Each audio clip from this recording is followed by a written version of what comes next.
படிப்பறிவும் இல்ல, ஒரு பக்கம் வறுமைன்னு இளம் வயதுல படாத பாடுபட்டவர் தான் வைகை புயல் வடிவேலு.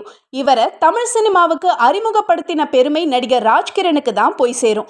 அவர் ஒரு முறை தன்னுடைய ரசிகர் மன்ற தலைவரோட கல்யாணத்துக்கு போன ராஜ்கிரனுக்கு உதவியா இருக்கட்டும்னு அந்த தலைவர் வடிவேலுவை அனுப்பி வச்சிருக்கிறாரு.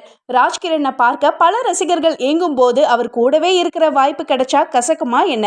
அந்த வகையில வடிவேலு ராஜ்கிரனை அவருக்கு அலுப்பு தெரியாம காமெடி பண்ணி அசத்தி இருக்கிறாரு. ஆனா இதுல என்ன பியூட்டினா, ராஜ்கிரண் சென்னைக்கு கிளம்பி போற வரைக்கும் வாயை திறந்து எனக்கு சினிமாவில் வாய்ப்பு கொடுங்கன்னு கேட்கவே இல்லையா வடிவேலு. சென்னைக்கு போனதும் வடிவேலு பத்தியே ராஜ்கிரண் மண்டையில ஓடி இருக்கு.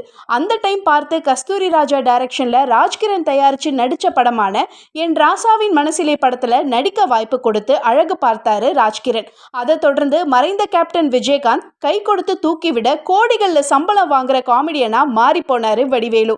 வறுமையில வாடியும் வாழ்க்கை எதை நோக்கி பயணமாகுதுன்னு தெரியாமலும் இருந்த போதே வடிவேலு ராஜ்கிரண் கூடவே இருந்து வாய்ப்பு கேட்கல அப்படின்றது தான் ஹைலைட்.